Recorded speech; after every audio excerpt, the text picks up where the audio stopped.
영광의 아버지 하나님 감사합니다. 우리를 이 밤에 이곳에서 주의 영광 사모하며 찬송하고 또 영광 가운데 임재하실 하나님의 말씀을 기대하며 또 기도하는 시간을 가지게 하여 주셔서 감사드립니다. 주님을 보는 눈이 열리기 원합니다. 주님을 더욱 가까이 하며 나아가는 시간이 되기를 원합니다. 주님을 가까이 하는 자에게 예배하신 은혜를 오늘 이 밤에도 내려 주시옵소서. 예수님의 이름으로 기도하옵나이다. 아멘. 이 밤에 함께 나누실 하나님 말씀은 마가복음 8장 27절부터 29절까지 말씀입니다. 마가복음 8장 27절부터 29절까지 말씀입니다. 하나님의 말씀을 제가 한 절 그리고 여러분들이 한 절 마지막 절은 다 같이 받들어 읽겠습니다. 예수와 제자들이 빌립보 가이사랴 여러 마을로 나가실새 길에서 제자들에게 물어 이르시되 사람들이 나를 누구라고 하느냐. 제자들이 여쭤와 이르되 세례 요한이라 하고 더러는 엘리야 더러는 선지자 중에 하나라 하나이다. 같이 읽습니다. 또 물으시되 너희는 나를 누구라 하느냐. 베드로가 대답하여 이르되 주는 그리스도시니이다. 아멘. 제 큰딸이 재수생활 끝나고 이제 대학을 입학한 다음에 서울에서 친구들을 만났을 때예요. 밤늦게까지 친구들하고 시간을 보내다가 판교까지 오는 게 이제 불편하다 보니까 이제 서울에 있는 외갓집에 가서 이제 잠을 자겠다고 연락을 하고 이제 하룻밤 자고 와서 이제 하는 이야기를 들었습니다.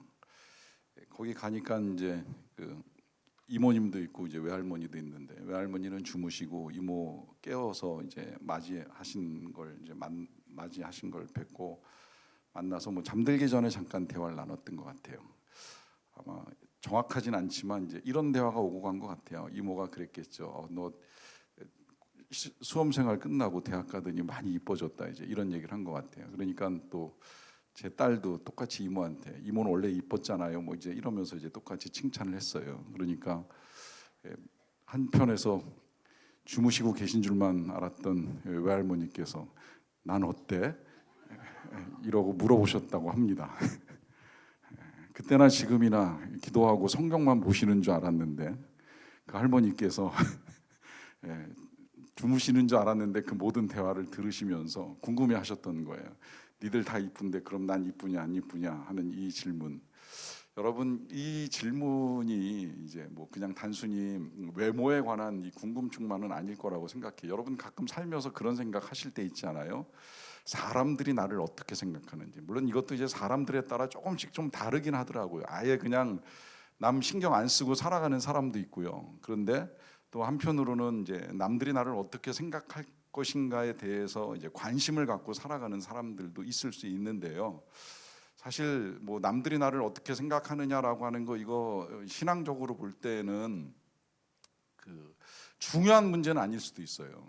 뭐 중요하게 여기지 않으셨으면 좋겠어요. 그런데 또 너무 무지막지하게 살아도 그건 또 좀 아닌 것 같아요. 제가 어제 그 친구 딸을 만나서 이야기를 나누는 중에 좀 충격적인 이야기를 하나 들었는데 목회자들이 그 세무 신고를 하러 가가지고 이제 어떻게 해서든 막 탈세를 하려고 하는 모습 때문에 그 세무소 사무소에 있는 직원들이 너무 시험에 들어서 그 전엔 아예 그냥 교회 갈까 말까 했는데 그 목사님 몇 분 세무 신고하는 거 보고 나서는 이제 절대 교회 안 간다 하는 이야기를 했다는 이야기를 들으면서 좀 되게 마음이 안 좋더라고요. 우리가 세상에서 실제로 이제 어떻게 보이느냐라고 하는 이 문제가 되게 중요하기 때문에 그런 면에 있어서는 이제 사람들이 나를 그리스도인으로 어떻게 생각하느냐라고 하는 거 이제 이거 굉장히 중요한 문제인데 또 한편으로 막 교회 생활하면서 남들이 나를 어떻게 생각하느냐라고 하는 이 문제에 너무 몰두를 하다 보면 본질 잃어버리잖아요. 우리에게 있어서 중요한 건 하나님께서 나를 어떻게 보시느냐 하는 이 한 가지가 굉장히 중요한 문제인데 이거는 배제하고 나서 사람들이 나를 어떻게 생각할까, 뭐 칭찬을 할까 아니면 욕할까 막 쓸데없이 이제 상상의 나라를 펼치다 보면 아주 엉뚱한 결론에 이제 도달할 수도 있기 때문에 그건 별로 중요한 문제가 아니다라고 이제 말씀을 드리는 거예요. 그런데 놀랍게도요, 예수님이 그런 질문을 합니다. 예수님이 이제 제자들한테 하는 질문인데요. 일단 뭐 질문을 좀 보고 나서 이야기를 계속 이어나갈까요? 27절을 보시게 되면 예수와 제자들이 빌립보 가이사랴 여러 마을로 나가실새 길에서 제자들에게 물어 이르시되 사람들이 나를 누구라고 하느냐라고 하는 질문을 합니다. 자, 예수님이 제자들에게 물어본 거예요. 가이사랴 빌립보는 그 이스라엘 갈릴리에서도 이제 최고 북쪽에 있는 지역이라고 생각을 하시면 되는데, 그 높은 이제 지역까지 가셔가지고 마을에서 길 가다가 제자들한테 하는 질문입니다. 사람들이 나에 대해서 뭐라고 말을 하느냐라고 하는 질문입니다.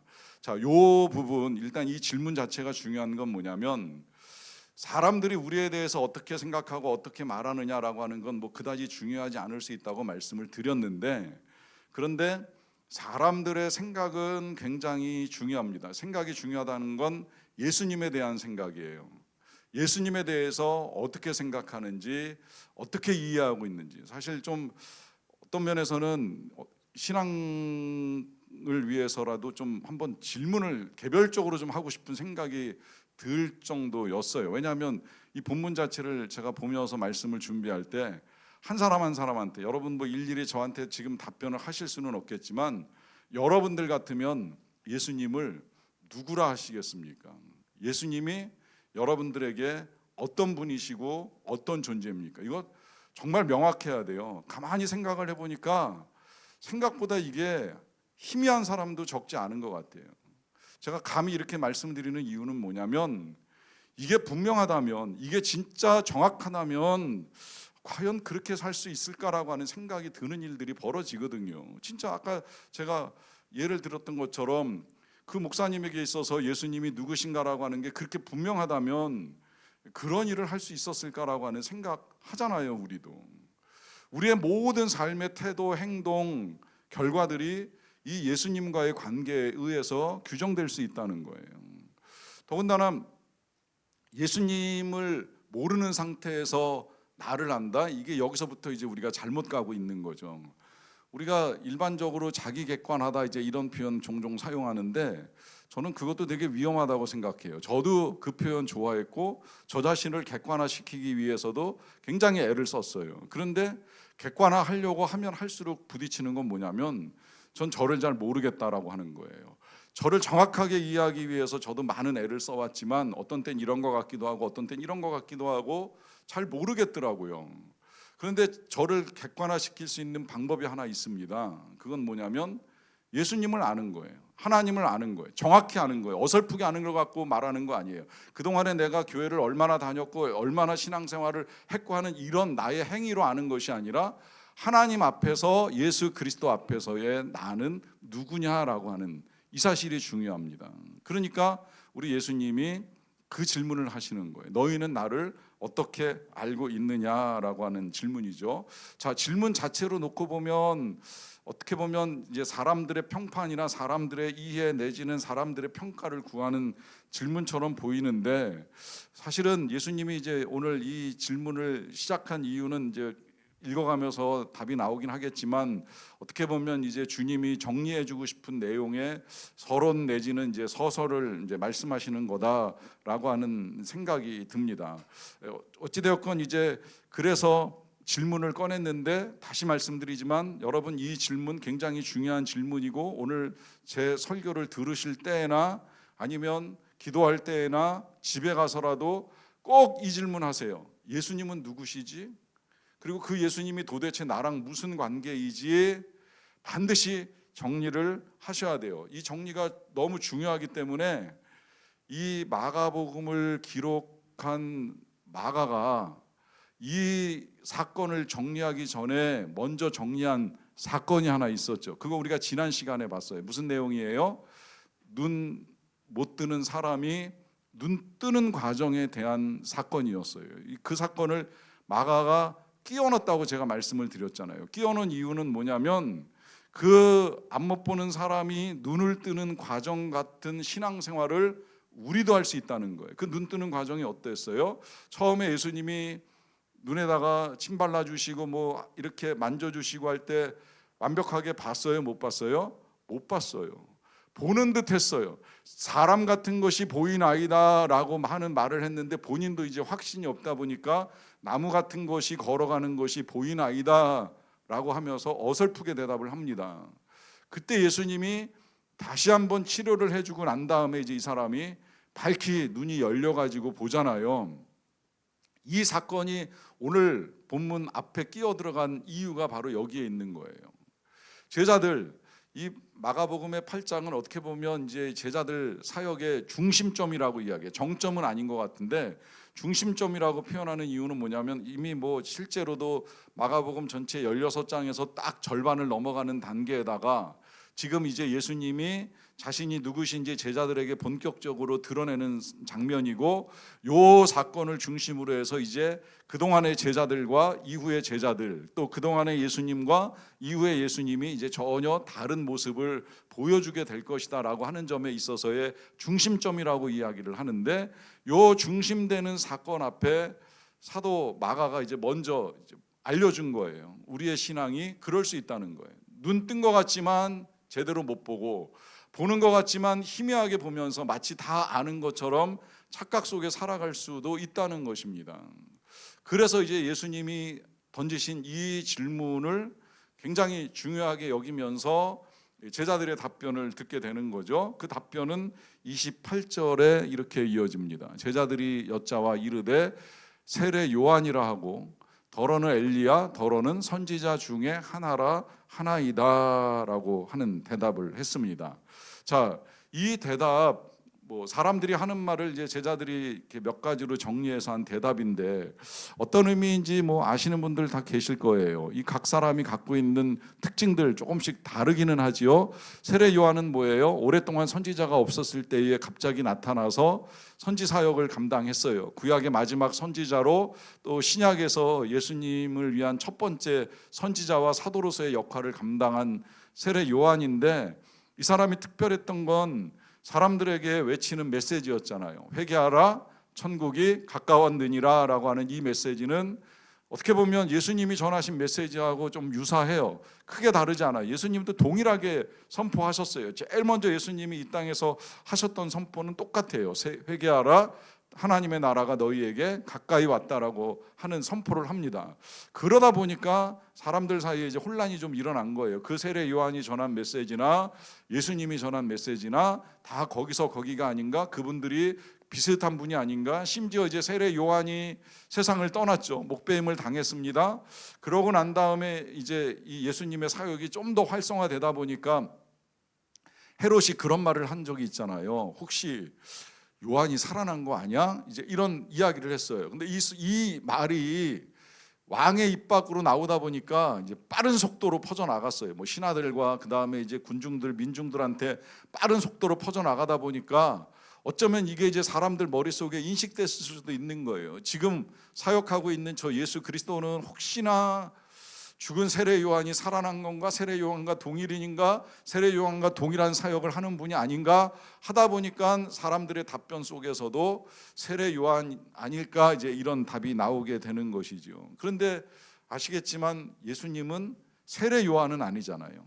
세례 요한과는 다르잖아요. 세례 요한은 예수님의 길을 예비하러 온 사람이지 예수님은 아니잖아요. 그러니까 답이 맞는 것 같지만 틀리다는 거예요.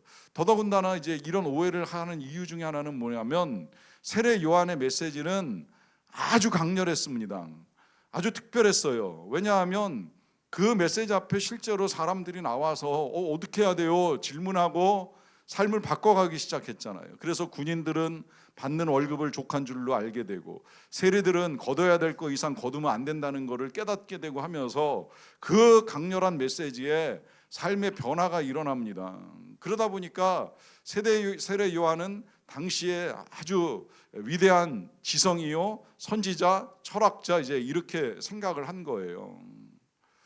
그런데 예수님을 이렇게 생각하는 사람들이 지금도 있을 수 있다는 거예요. 예수님의 가르침이나 그 메시지도 굉장히 귀하지, 대단하지, 사실 그렇게 사는 게 힘들어서 그렇지 그 가르침은 더할 나위 없이 귀하다, 이제 이런 생각을 하는 사람들도 적지 않다는 거예요.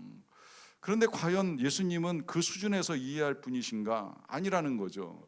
그러다 보니까 이제 그 다음에 나오는 답이 엘리야라고 하는 답이었잖아요. 자, 엘리야는 어떤 사람입니까? 엘리야는 아합 왕 때의 선지자인 거 아시죠? 자, 이 엘리야가 아합 왕의 잘못으로 말미암아 이스라엘이 큰 고통을 겪고 있을 때에 놀라운 능력들을 행해 나가기 시작을 하잖아요. 그래서 가난한 집에 먹을 거를 채워주기도 하고 또 바알 선지자 450명과 맞서가지고 하늘에서 불을 내리는 역사를 일으키기도 하면서 놀라운 능력을 보여줘요.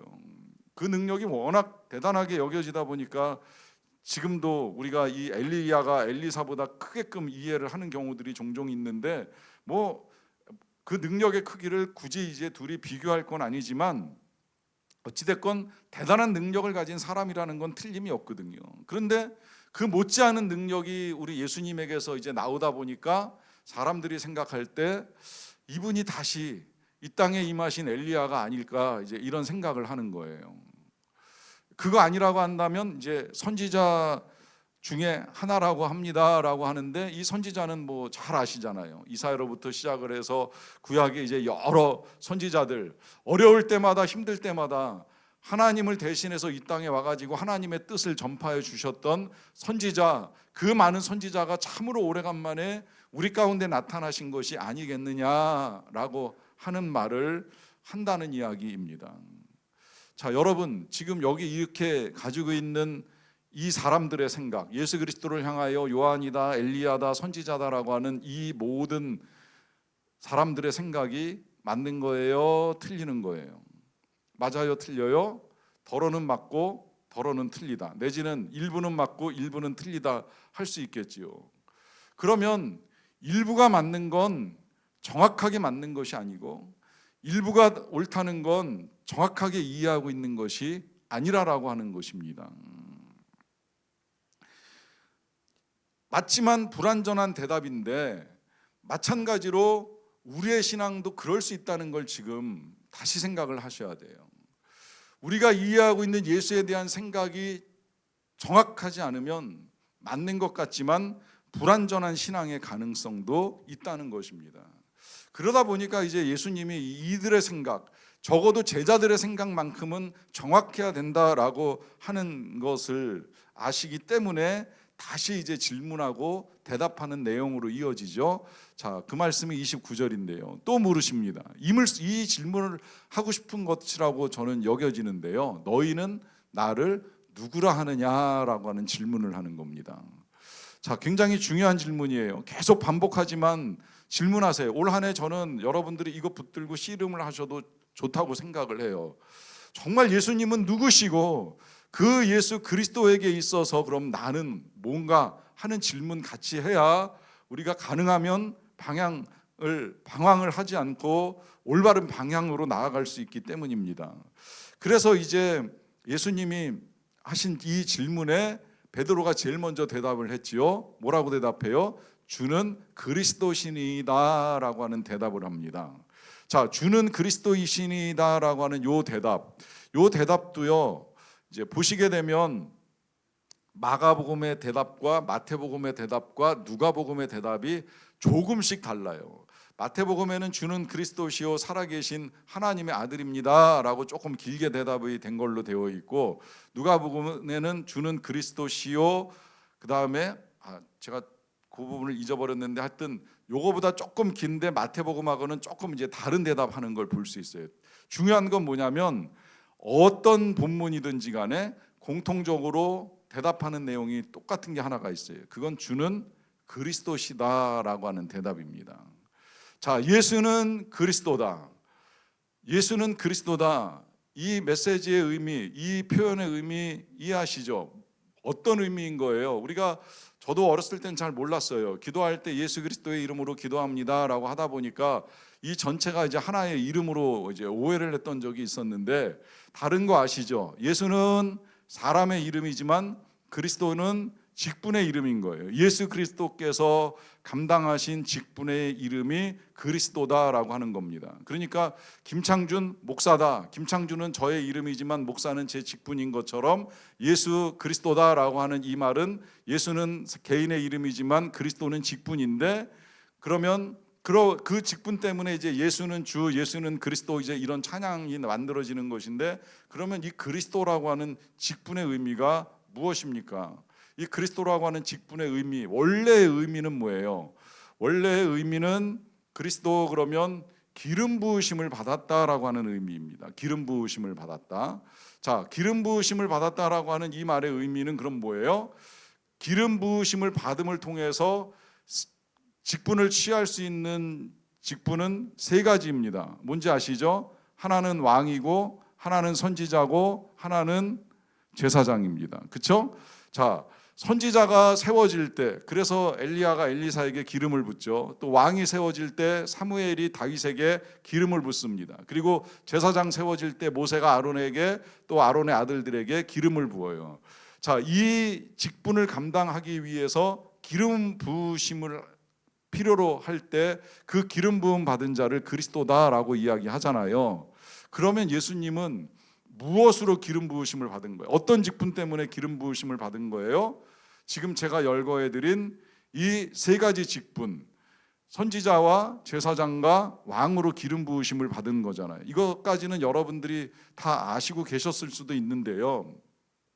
중요한 건 그러면 그 기름 부으심을 받으신 예수 그리스도를 대하는 나의 태도에 있어서는 그분을 선지자로 인정하고, 그분을 제사장으로 인정하고, 그분을 왕으로 인정하느냐라고 하는 질문을 드립니다. 여러분 아시겠지만 우리가 매일같이 드리는 이 주기도문이라고 하는 게 단순히 이 땅의 필요만을 가지고 기도를 드리는 거 아니잖아요. 물론 그렇다고 해서 뭐 하늘의 필요인 하나님의 나라, 하나님의 뜻, 하나님의 이름을 위하여서만 기도를 드린다라고 하는 것만으로도 주기도문의 완전한 이해는 아니에요. 말씀드렸듯이 주기도문은 여러 가지를 우리에게 알려주는데 그 가운데 중요한 것 한 가지는 뭐냐면 하나님과 우리 사이의 관계를 설정해 주는 기도입니다. 하늘에 계신 아버지 할 때 하나님은 우리에게 있어서 뭐가 되시는 거예요? 아버지가 되시고 우리는 자녀가 되는 거죠. 그 나라가 임하라고 하는 기도에 있어서 하나님은 우리에게 있어서 뭐가 되시는 거예요? 왕이 되시는 거죠. 우리는 그 나라의 백성이 되는 거예요. 그 나라 백성이면 우리는 그 나라 백성답게 살아야 돼요. 이름이 높임을 받으시라고 한다고 하면 하나님은 영광을 받으시는 분이 맞고 우리는 영광을 돌려야 되는 존재라고 하는 것입니다. 마찬가지로 예수 그리스도가 그리스도다, 주는 그리스도다라고 하는 이 표현을 우리가 사용할 수 있다고 한다면, 그러면 거기에 맞는 우리의 삶도 똑같이 따라가야 되는 거거든요. 그러니까 예수 그리스도가 만약에 선지자로 기름을 부으셨다, 기름을 받으셨다는 사실을 우리가 믿는다, 그럼 어떻게 해야 돼요? 그 말씀을 들어야 돼요. 선지자의 말씀을 들어야 되죠. 여러분, 구약의 이스라엘 백성들이 왜 망합니까? 죄 때문에 망합니까? 아니에요. 죄 때문에 바로 망하지 않아요. 하나님은 기회를 주셔요. 어떻게 주세요? 선지자를 통해서 기회를 주세요. 돌아올 기회를 주시는 거예요. 회개할 기회를 주시는 거예요. 그것도 한 명 아니라, 한 번 아니라 여러 명 수없이 주시는 거예요. 끝내 안 듣다가 망하는 거예요. 들어야 되는데 듣지를 않는 거예요. 기름 부으신 선지자의 메시지를 무시하는 거예요. 사람의 말로 듣는 거예요. 하나님이 세우셨고 하나님이 전하시는데 사람이 전한다고 생각을 하는 거예요. 우리 괜찮을 거라고 안도하며 살아가는 거예요. 지금까지 아무 일 없었으니까 앞으로도 그럴 거라고 생각을 하는 거예요. 근데 그런 태도가 똑같이 예수님을 향한 태도로도 나올 수 있다는 거예요. 주님이 말씀하셨으면 들어야 돼요. 걱정하지 말라고 했으면 염려 내려놓으세요. 그거 안 되면 기도하세요. 쉬지 말고 기도하라고 하셨으니까 기도하세요. 멈추고 싶을 때 낙심하지 말라고 하셨으니까 낙심 말고 기도하세요. 될 때까지 기도하세요. 듣고 나아갈 때 예수님은 선지자가 되시고 우리는 그 말씀 따라 살아가는 사람들이 되는 거예요. 근데 듣기는 들어도 기도하지 않고 걱정만 하고 말씀대로 살지 않고 내 뜻대로 살아간다라고 하면 백날 주는 그리스도, 주는 예수님, 그래도 아무 의미가 없는 거예요. 또 하나 기름 부으심이 제사장이라고 말씀드렸어요. 자, 우리에게 제사장이 필요한 이유가 무엇입니까? 우리가 제사를 드려야 되니까 필요한 거잖아요. 왜 제사를 드립니까? 제사를 드리는 근본적인 목적이 뭐예요? 죄를 씻어야 되잖아요. 죄 씻음이 필요하잖아요. 죄 씻음이 필요하다는 이야기는 우리가 죄인이라는 이야기 아닙니까? 이 죄인이라는 사실을 인정하고 내 죄를 내가 씻을 수 없다는 사실을 깨달을 때 우리는 제사장 예수 그리스도의 은혜가 필요한 사람이라는 걸 분명하게 알게 되는 거죠. 그러니까 예수 그리스도가 우리를 위하여 제사장으로 우리의 죄를 씻어주셨다라고 하는 이 사실이 얼마나 귀합니까? 이 사실만 알아도 우리가 남을 미워한다, 정죄한다, 비판한다 할 수가 없는 거예요. 내 코가 석자고 내 죄가 산더미 같은데 뭐 남들이 잘하느니 못하느니 따지고 비판하고 할 여유가 없는 거죠. 그냥 우리 스스로한테 계속 우리 그렇게 말하면 되는 거예요. 너나 잘해, 나나 잘하자. 다른 게 필요한 게 아니에요. 내가 죄인인데 뭐 누구의 죄를 바꾸고 누구의 삶을 바꾸겠어요. 이게 제사장 된 예수님을 바라볼 때 우리가 취할 수 있는 태도입니다. 그 다음에 이제 예수님이 왕으로 기름 부으심을 받았다는 것도 보니까 너무 잘 알고 계세요. 자, 예수님이 왕이시라는 사실까지는 잘 아시는데 문제는 그 다음에 그러면 이제 그 왕이 뭘 다스리고 누구를 다스리느냐라고 하는 문제이죠. 여러분 어떻습니까? 여러분들의 인생의 왕은 지금 누구십니까? 여러분들의 인생의 주인은 지금 누구라고 생각을 하십니까? 여러분, 우리가 예수님을 왕으로 고백하고 인정하며 나아갈 때에 있어서 필요한 의뢰의 반응은 내가 주인이 아니라는 사실을 인정하는 것입니다. 그 어떤 것에 있어서도, 내 삶에 있어서도, 내 자녀들의 인생에 있어서도, 내 가정에 있어서도, 여러분 인생이 버겁고 힘든 건 자꾸 우리가 이 사실을 잊어버리고 어떻게든 내가 해보려고 주인 노릇하고 왕 노릇하려고 애를 써요. 제가 감사하게 근간에 그런 분을 만났어요. 자녀 때문에 너무 고통스러워하는 분인데 긴 시간 만나서 이야기를 했어요. 들어보니까 참 답이 없어 보여요. 뭐 제가 그 자녀의 어려움을 일일이 다 여기서 공개하기는 어려워서 말씀드리긴 힘듭니다만은 듣다 보니 되게 답답하게 느껴지더라고요. 그래서 뭐라고 말씀을 드려야 될지는 모르겠지만 뭐 기도하는 중에 원론적인 답을 드렸습니다. 그 문제가 정말 어려운 문제이고 답을 찾기가 쉽지 아니한데 그렇다고 한다면 다시 한번 기도해 봅시다. 하나님께 나아가 봅시다. 같이 한번 기도를 해 봅시다. 그리고 같이 기도하는 시간을 가졌고요. 기도하는 시간을 가지고 난 다음에 그러고 나서 이제 교회 가까운 데 가서 식사를 할 시간을 가졌어요. 식사하면서 이런저런 이야기를 나누다가 끝에 그분이 마지막에 그런 이야기를 해주시더라고요. 저를 만나러 올 때 아무 기대 없이 그냥 오래간만에 만나서 뭐 그동안의 이야기하고 뭐 이제 회포 풀고 속 이야기 좀 할 수 있으면 좋겠다 이제 이런 생각을 가지고 왔는데 얘기하다 보니까 뭐 자녀 이야기가 좀 길어졌고 그 이야기 끝에 이제 그 어떻게 해야 될지에 대해서 이제 말씀도 듣고 기도하는 시간을 가졌는데 저하고 이야기를 나누는 중에 한 가지를 분명하게 깨달았다라고 하는 그분의 이제 대답을 말씀드리고 싶은 거예요. 자기가 너무 그동안에 이 자녀를 어떻게든 살려보려고 너무 애를 많이 썼다는 거죠. 근데 제가 봐도 실제로 애썼어요. 자녀가 사고를 칠 때마다 현장에 가가지고 어떻게든 그걸 챙겨서 추스려가지고 데리고 오느라고 한두 번 애를 쓰는 게 아니거든요.